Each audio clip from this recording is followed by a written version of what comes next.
Good morning, good afternoon, good evening, whatever time of day it is and whatever part of the world you are in.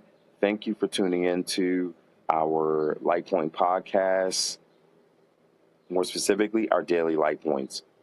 We've been unpacking this premise of execution. Right? How do we continue to lean into effective execution in our lives, personally and professionally? And what comes to mind for me is really unpacking the term execution, because I jumped right into some thoughts and some principles and some concepts around work execution or task execution, but I didn't really unpack the word. When we talk about the word in and of itself, we're getting after this premise of carrying out something. And to carry out something means that we are going to put something into motion. We are going to put something into action. Keyword action.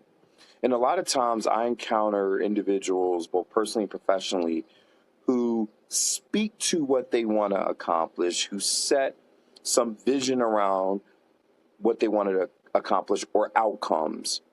But what I realize is those words without action does not constitute execution. And a lot of times I'll speak to leaders and they'll say, I don't understand.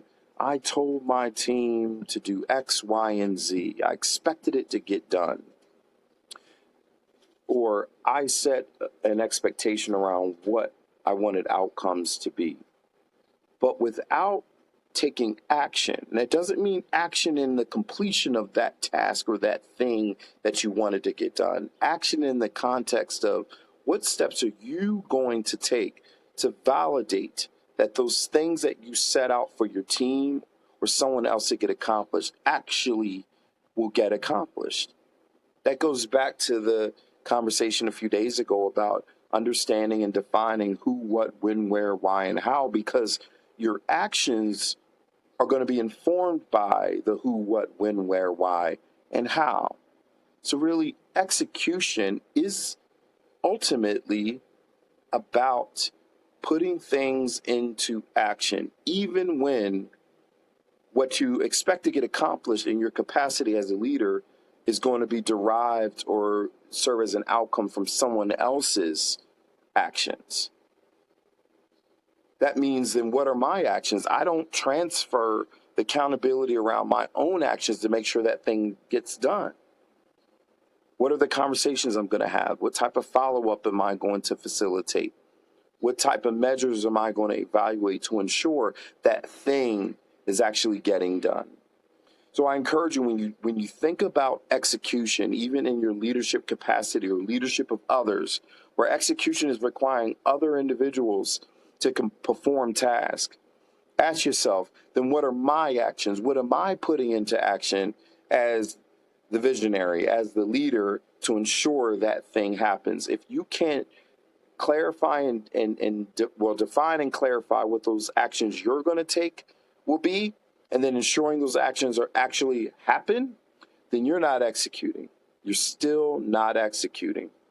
Even in some instances where you do set a vision around what you want to get accomplished, and magically through fumbling and failure, the individuals with whom you attempted to mobilize still managed to get it done. You still are struggling in your capacity to drive effective execution because you didn't understand what was required to put into action on your behalf to ensure that thing got done efficiently and effectively. With that being said, thanks for tuning in to our daily Light Point. Real leaders, real talk, real time.